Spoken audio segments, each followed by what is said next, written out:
So once again very warm welcome, very good evening to all of you. तर या ठिकाणी राजांनो आपण electromagnetic induction, ज्याला की आपण लाडानं काय म्हणतो रे, EMI म्हणतो. काय म्हणतो याला लाडानं आपण? दॅट इज द, याला आपण लाडानं म्हणतो EMI. फक्त MI नाही, MI म्हणजे Mumbai Indians. Okay.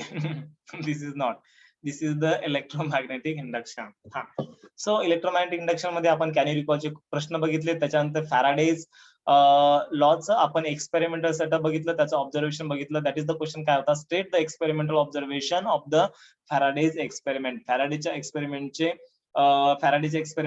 Experimental observation काय होते, या गोष्टी आपण डिस्कस केल्या. त्याच्यानंतर टू कॉईल एक्सपेरिमेंट आपण बघितला. This coils are facing with each other. जर समजा या दोन कॉईल एकमेकांसमोर फेस करत असतील तर त्या ठिकाणी, फेस करत असतील तर त्या ठिकाणी त्यांचे काही ऑब्झर्वेशन होते, तर ते आपण ऑब्झर्वेशन बघितलेले आहेत. बरोबर आहे. याच्यानंतर आता बघा पुढचा क्वेश्चन आपल्याला डिस्कस करायचा आहे. एकदम व्हेरी इम्पॉर्टंट क्वेश्चन आहे. काय करा, सर्वांनी मस्तपैकी छान अक्षरामध्ये क्वेश्चन लिहून घ्या. चला ठीक आहे, माझ्यासोबत लिहून घ्या question. Write on the question with me. State and explain Faraday's law of electromagnetic induction. Okay. तर या ठिकाणी तुम्हाला हे लिहायचं आहे क्वेश्चन. स्टेट अँड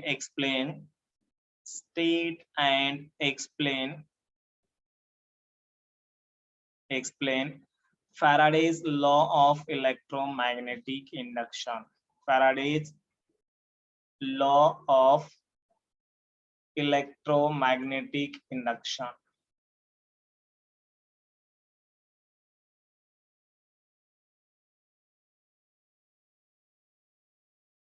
हा, state and explain Faraday's law of the electromagnetic induction. तर फॅराडेचा इलेक्ट्रोमॅग्नेटिक इंडक्शनचा लॉ काय आहे तुम्हाला या ठिकाणी एक्सप्लेन करायचा आहे. बरोबर आहे. स्टेटमेंट या ठिकाणी लिहायचं आहे. तर फॅराडेचा फर्स्ट लॉ बघा काय सांगतोय या ठिकाणी. बघा, दिस इज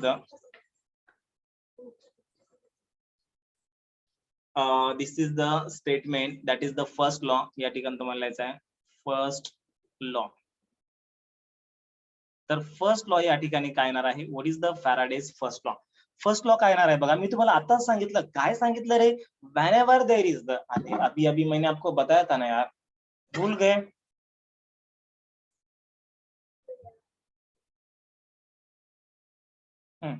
चला ठीक आहे, भूल नाही जाणार आहे.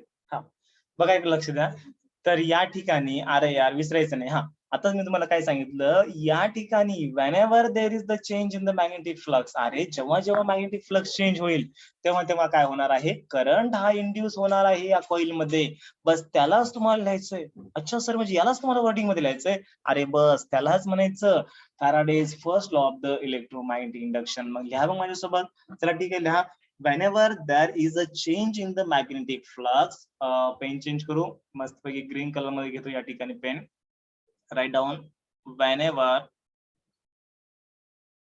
whenever there, अरे यार these असं कसं झालंय. हा, whenever, अरे हा बघा इकडं, whenever there is a change in whenever there is a change in the magnetic flux, whenever there is a change in the magnetic flux in the closed circuit,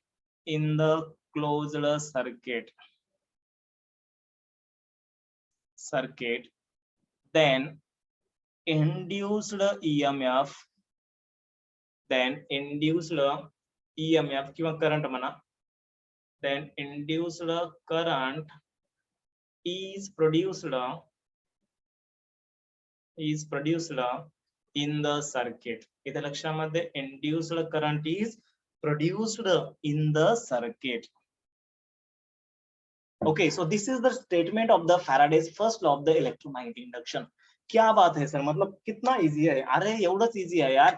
बस तुम्हाला तर लक्षात आलं का फॅराडेचा फर्स्ट लॉ, जेव्हा जेव्हा मॅग्नेटिक फ्लक्स चेंज होईल, whenever there is a change in the magnetic flux in the closed circuit, then the induced current is produced in the circuit. So this is the first law of that is the Faraday's first law of the electromagnetic induction. लक्षात आलं सर्वांच्या? yes or no?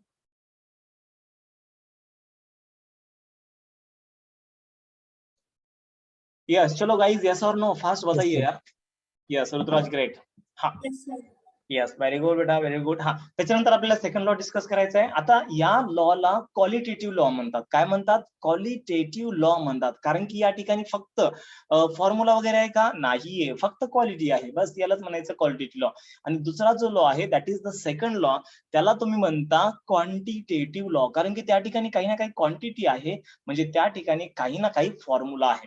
येते लक्षामध्ये? Yes. मग या ठिकाणी second law काय येणार आहे बघा या ठिकाणी. दिस इज द सेकंड लॉ. चलो सेकंड लॉ क्या आएगा? दिस इज द, किधर गया मेरा ब्लैक पेन? तो यहाँ पर है black pen. So this is the second law.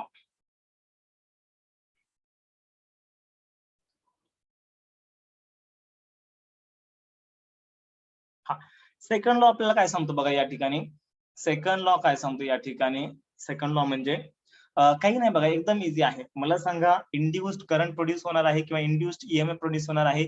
So this induced EMF is directly proportional to the rate of change of the flux. बरोबर आहे. हा जो इंड्युस्ड ईएमएफ आहे हा डायरेक्टली प्रोपोर्शनल आहे. कशाला? Rate of the change of फ्लक्सला. इथे लक्षामध्ये. So this is called as the second law. याला काय म्हणायचंय राजांनो? यालाच तुम्हाला म्हणायचंय सेकंड लॉ म्हणायचंय. म्हणजे क्या बात आहे सर. अरे काहीच नाही रे, हो का. फर्स्ट लॉ सर्वांना समजलाय. मग फर्स्ट लॉला तुम्ही काय केलंय? फॉर्म्युल्याच्या स्वरूपात मानलंय. यालाच आपल्याला थोडं येडं बनवण्याचा प्रयत्न केला यार, बाकी काही नाहीये.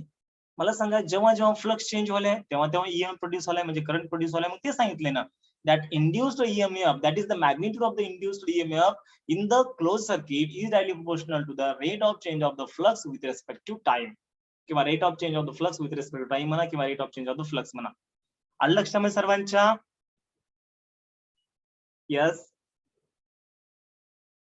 Yes sir. हा, बस बस बस विद्यार्थ्यांनो, यालाच वर्डिंग मध्ये लिहा रे. चला लिहायचं वर्डिंग मध्ये. हा, चला ठीक आहे. आता मस्तपैकी काय करतो, नाही नाही हाच पेन राहू द्या.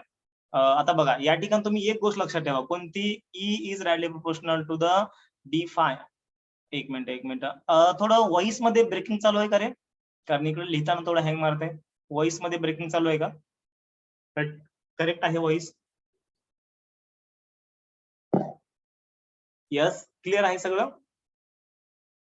Yes sir. ओके. हा ऋतुराज, बघा रे, या ठिकाणी मी तुम्हाला काय सांगितलं? हा फॉर्म्युला सांगितला ऋतुराज. मग या फॉर्म्युल्यालाच तुला काय करायचंय आता? वर्डिंगच्या फॉर्म मध्ये कन्वर्ट करायचंय. मग कसं करणार? सर या ठिकाणी ईएफ म्हणजे ई म्हणजे काय असतं? ई म्हणजे काय असतं? ईएमएफ असतं. आणि फाय म्हणजे काय असतं रे? अरे मी तुम्हाला आता सांगितलं ना कॅनोरिकॉच्या क्वेश्चन मध्ये. फ्लक्स असतं, बरोबर आहे, मॅग्नेटिक फ्लक्स असतं. That is yes. मग डी फाय अपॉन डीटी ला काय म्हणतो रे? Rate of change of the flux म्हणूया, विथ रेस्पेक्ट टू टाइम म्हणूया. बरोबर आहे. मग याला वर्डिंगच्या फॉर्म मध्ये कसं म्हणायचं? The magnitude of the induced EMF in the circuit, in the closed circuit. बरोबर आहे. The magnitude of the induced EMF in the closed circuit म्हणा, किंवा इन द सर्किट म्हणा, किंवा directly magnitude of the induced EMF is directly proportional to the rate of change of the flux with respect to time म्हणा. बरोबर आहे. तर काय येणार आहे बघा, write down the Faraday second law. The magnitude of the magni ना, हा, the magnitude of the induced EMF, the magnitude of the induced EMF in the circuit. ही लिहायची गरज नाही किंवा लिहिलं तरी चालेल.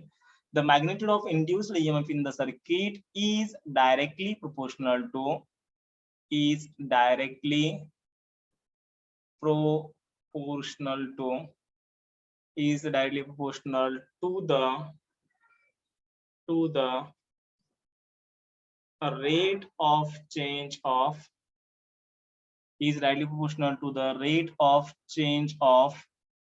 magnetic flux, is directly proportional to the rate of change of magnetic flux with respect to time,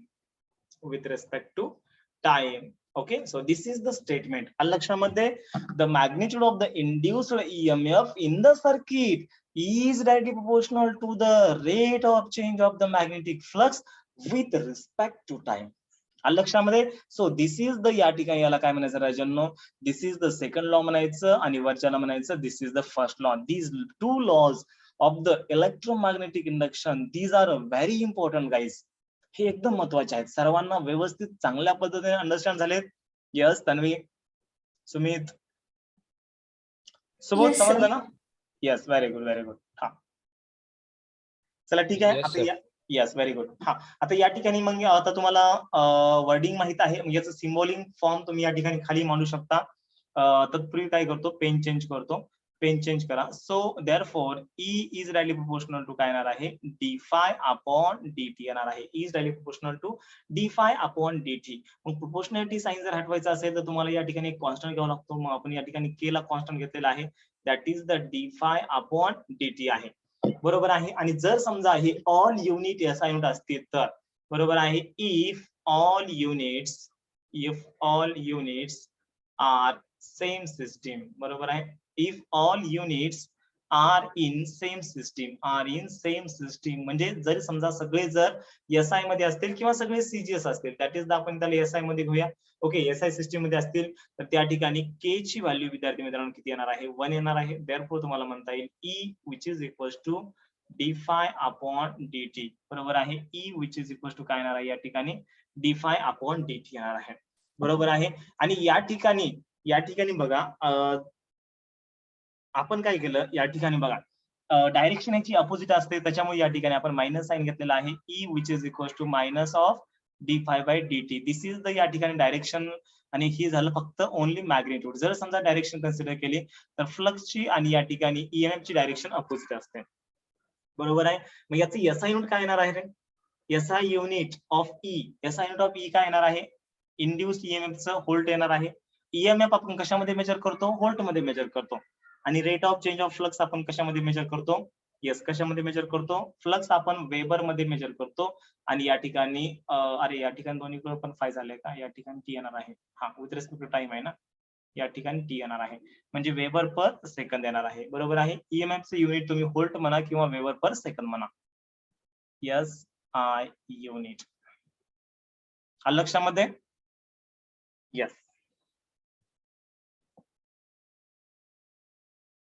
E चं SI unit बघा, E चं SI युनिट काय आहे, E आपण मेजर करतो व्होल्ट मध्ये, आणि या ठिकाणी बघा d5 अपॉन dt आपण मेजर करतो या ठिकाणी वेबर पर सेकंद मध्ये. कशामध्ये, वेबर पर सेकंद. पूर्ण लिहू का, म्हणजे तुमच्या लक्षात येईल. WEBER, वेबर पर सेकंद मध्ये आपण मेजर करतो. ठीक आहे, सर्वांच्या लक्षात आलेला आहे इथपर्यंतचा part, yes or no? Yes, sir. Okay.